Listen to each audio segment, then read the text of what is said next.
और गलत नियमों का गलत व्याख्यान करते हुए उनकी आड़ क्यों ले रहा है?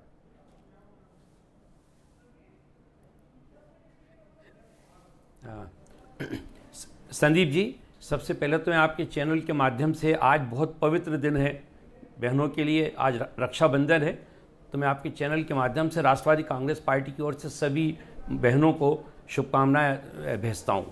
देखिए, आपने जो प्रश्न पूछा, ये नहीं, इसमें मैं एक बात आपकी इजाजत से और जोड़ देता हूं। बहनों की रक्षा का भरोसा देता है एक भाई, जैसे मैंने भी आज राखी बंधवाई अपनी 2 बहनों से।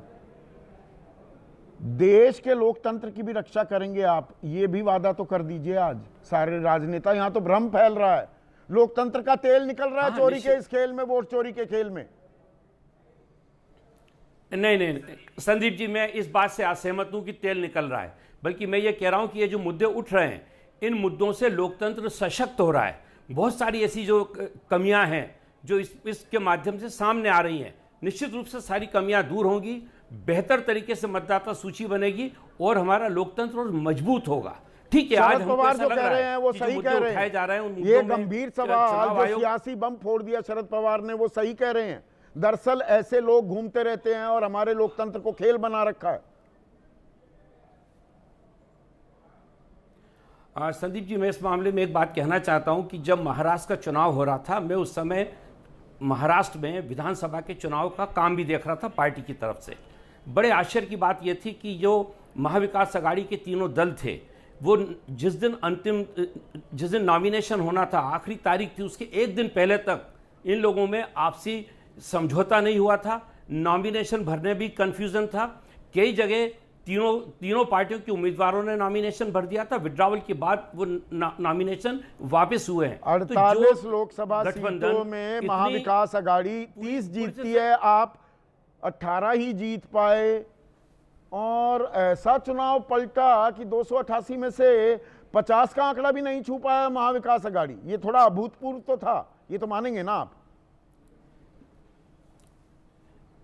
मैं इसे अभूतपूर्व नहीं मान रहा हूं। चुनाव के समय हम लोगों को ऐसा लग गया था कि यहां पर महाविकास अघाड़ी बहुत कमजोर है, क्योंकि ना तो उनके पास कार्यकर्ता थे, ना उनके पास किसी प्रकार की रणनीति थी। या आप महाराष्ट्र में किसी से पूछ लीजिए, कहीं पर वोटर बढ़ रहे हैं, कहीं पर वोटरों के नाम कट रहे हैं, कोई निरंतरता, कंटिन्यूटी नहीं दिख रही है। वहां 41 लाख वोट बढ़ गए महाराष्ट्र में, खैर राहुल गांधी ने तो 1 करोड़ तक का भी जिक्र किया फिगर का, और 65,64,000 नाम कट गए। बिहार में एक जगह नाम बढ़ रहे हैं, एक जगह कट रहे हैं।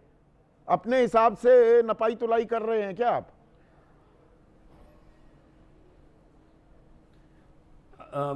संदीप जी, इसमें मैं आपसे एक और बात कहना चाहता हूं जी। जो हमारी पार्टियों के BLA होते हैं, ब्लॉक लेवल एजेंट्स, अगर वो सक्रिय हों, वो यदि लगातार वहां पे पोलिंग बूथ पे जिस पोलिंग चुनाव आयोग की क्या जरूरत है? BLA ही सब कुछ देख लेगा। चुनाव आयोग गलत नियम का हवाला देकर क्यों शपथ पत्र की मांग कर रहा है? सवालों के जवाब नहीं दे रहा। कोई पुड़िया, कोई पर्ची किसी चैनल वाले को थमा दी, उसको पढ़ के मैं आपसे एक बात कहना चाहता हूं, अगर आप मेरी बात को अन्यथा ना लें। बिल्कुल नहीं, जब मैं आपसे तीखे सवाल पूछ रहा हूं, मुझे तीखी बात कैसे? क्यों नहीं प्रेस के लोग जाकर चुनाव आयोग से बात कर रहे हैं? चुनाव आयोग से थमा देते हैं ना। बात कर रहे हैं। चुनाव आयोग आजकल बहुत से पत्रकारों को पुड़िया प्रेम हो गया है कि पुड़िया बता दो, सूत्र बता रहे हैं, सूत्री बोल रहे हैं आजकल। चुनाव आयोग क्यों नहीं बोलता? मैं तो सीधा खुलकर पूछ रहा हूं। देखिए, आप अपने लोगों के लिए तो कुछ भी कह सकते हैं, मैं उस मुद्दे पे कुछ नहीं बोलूंगा, लेकिन मैं ये बात खासतौर से कहना चाहता हूं कि जो मीडिया है हमारा, वो जो राज्यों के जो निर्वाचन अधिकारी हैं, मुख्य निर्वाचन पदाधिकारी, जो जिलों के निर्वाचन अधिकारी, उनसे जाके बात करें ना। अभी तक मैं देख रहा हूं, गलत नियम का हवाला क्यों दिया जा रहा है? PDT आचार्य से लेकर मुख्य चुनाव आयुक्त रह चुके OP रावत वो कह रहे हैं वो तो ड्राफ्ट इलेक्टोरल रोल के लिए कानून है। चुनाव में हेरफेर हुई, गड़बड़ झाला हुआ, उसके लिए शपथ पत्र क्यों मांग रहे हो भाई? और इसमें तो इस कानून के तहत कपिल सिब्बल कह रहे हैं जांच ही नहीं हो सकती के रूप में जाने जाते भाई। जब ये जांच ही नहीं हो सकती इस नियम में, तो इस नियम का हवाला क्यों दिया जा रहा है? ओपी रावत साहब ने अगर कोई बात की है तो उसको गंभीरता से लेना चाहिए और चुनाव आयोग को आज सामने आना चाहिए। मैं भी आपकी इस बात से सहमत हूं। चलिए, आप ये भी बात बिल्कुल माने ठीक कि है, जिस चुनाव प्रकार से आयोग को लोकतंत्र सामने की आना चोरी चाहिए, शब्द पर का उपयोग राहुल हुआ गांधी, है। एक सेकंड इससे सर, हम लोग- राहुल गांधी को भी सामने आना चाहिए। अतुल लौंडे पाटिल ये गंभीर आरोप लगाए हैं। शरद पवार ने कि 2 लोग मिले और राहुल गांधी से मिलवाया, तो ऐसा है कि बताइए ना, राहुल- मिले थे कि राहुल नहीं गांधी- राहुल गांधी से? अच्छा, ऐसा है कि राहुल गांधी जी तो सामने आए हैं, लेकिन सच्चाई ये है कि चुनाव आयोग गंगाधर है और भाजपा शक्तिमान है। जिस तरह से महेश भाई बता रहे थे, महेश भाई ने देखा नहीं शायद, एक बड़ा चैनल है, बड़ा चैनल, वो बड़े चैनल का रिपोर्टर वहां गया था और उसने सारी सच्चाई पोल खोल दी। वो हाँ, रेड्डी वो के घर 80 में 2 लोग लोग रहते हैं और 80 एक लोगों के BHK नाम मकान वहाँ पर में, दिखाई नहीं है। हाँ, वो तो वहां ऐसे- थे ही नहीं, वो तो बीजेपी की कार्यकर्ता का 1 BHK निकला। हाँ, तो अभी ऐसा है कि देखिए, आप अनिल मसीह से किस्सा शुरू होता है। अनिल मसीह के वक्त भी ये शक्तिमान जो है गंगाधर को बचा रहा था, तब भी उन्होंने कहा कि नहीं, अनिल मसीह ने कुछ गड़बड़ नहीं की है। फिर तब CCTV में एबीपी सारा सामने न्यूज निकला, नहीं, सुप्रीम मैं कोर्ट यहाँ ने थोड़ी आदेश सी दिया, चुनाव का नतीजा जो है वो बदल अपनी गया। ताल भी ठोक दूं। एबीपी न्यूज और सीधा सवाल में ही हमने वो सारी वीडियो फुटेज दिखाई थी और दूध का दूध पानी का पानी किया था। मैं भी था उस वक्त, मैं भी था आपके साथ उस वक्त। और संदीप जी, वो तो क्या है, आप पत्रकारिता करते हैं तो इनके जो सो कॉल्ड नंबर 1 के प्रवक्ता, नंबर 2 के प्रवक्ता मुझे यहाँ कभी मिलते नहीं है। दूसरे चैनल में बड़ा गंगाधर शक्तिमान बनते हैं, इधर नहीं आते हैं। तो ये भी तो एक सच्चाई है। जब चंडीगढ़ हाईकोर्ट कहता है कि आपको देना पड़ेगा डेटा, तो वहाँ पर कानून बदल जाता है। फिर ये डर जाते हैं आईक्लाउड के ज़माने में और सेमीकंडक्टर चिप के ज़माने में, जहाँ छोटे से हार्ड डिस्क पे आप डेटा सेव कर सकते हो, तो कहते हैं कि हम 45 दिन के ऊपर डेटा नहीं रखेंगे। तो नहीं, चुनाव आयोग को तो है, जवाब देने चुनाव आयोग चाहिए। झूठ ये कहता तो है। और बृजमोहन श्रीवास्तव भी मान गए। अतुल भाई, राहुल गांधी को इस बारे में भी खुलासा करना चाहिए। भाई, ऐसी मुलाकातें हो रही थी क्या? संदीप भाई, आपने पुलिस में रपट क्यों नहीं दिखाई है? चुनाव आयोग को क्यों नहीं बताया? ऐसे लोग घूम रहे हैं, ऐसे दलाल घूम रहे हैं हमारे देश की लोकतांत्रिक व्यवस्था को बट्टा लगाने के लिए।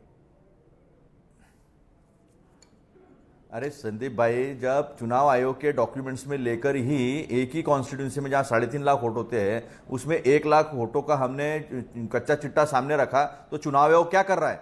मैं तो इस देश के सर्वोच्च न्यायालय पे भी उंगली उठाना चाहूंगा यहां पर कि सर्वोच्च न्यायालय संज्ञान क्यों नहीं लेती? आर्टिकल 32 में तो सारी रीड्स है। सर्वोच्च न्यायालय ने भी संज्ञान लेना चाहिए, क्योंकि protector of the constitution is supreme court of India. Protector of the rights of citizen is supreme court of India. उन्होंने भी उठाना चाहिए। मैं आपके यहां से आह्वान करता हूं इस बात को। लेकिन एक बात मुझे बताइए कि जो एनडीए के घटक दल है, वो तो चोरी के, लूट के माल में भागीदार है, तो वो कैसे मान लेंगे? ये बीएलए की बात कहते हैं। मैं तो महाराष्ट्र में रहता हूं, बताओ तुम्हारे कितने बीएलए है? नहीं, वो गलत कुछ कानून BLA वगैरह का कुछ नहीं है हवाला वहाँ भी पर। दे रहे हैं। आप एक और शपथ सारा जो पत्र चोरी का- दाखिल कर दें और लिखित में शिकायत दे दे, दूध का दूध पानी का पानी करने के लिए बाध्य क्यों नहीं करते आप चुनाव आयोग को? या दरअसल राहुल मतलब अराजक, अब राहुल मतलब संदीप जी- विध्वंसक हो गया है, लोकतंत्र को डिसरप्ट कर रहे हैं आप। अच्छा, जो देखिए, किसान खड़े हो गए तो वो जो है वो पाकिस्तानी हो गए, नक्सली हो गए। किसी ने पहलगाम पे सवाल पूछा तो वो पाकिस्तान की बात करता है। किसी ने ट्रंप पे सवाल पूछा तो वो अमेरिका की बात करता है। किसी ने कोई चाइना पे सवाल पूछा तो वो चाइना का दोस्त हो जाता है। और कुछ सवाल पूछ लो मोदी जी को या बीजेपी को तो वो एंटी नेशनल हो जाता है, वो तो पाकिस्तानी हो जाता है, पाकिस्तान चले जाओ हो जाता है। तो आज के देश में, आज के इस वातावरण में जहां सारी इंस्टीट्यूशन, सारी संस्थाएं सबवर्ट हो चुकी है, तो जनता की अदालत ही है। और खुले में सामने आए ना, आप तो जानते हैं, जनता की अदालत में ही तय होगा क्या? एक डॉक्यूमेंट्री मिनट, एविडेंस है जो राहुल जी ने सामने रखा है। ठीक है। स्नेहलता श्रीवास्तव, आप थोड़ा सा ये इसमें जो असमंजस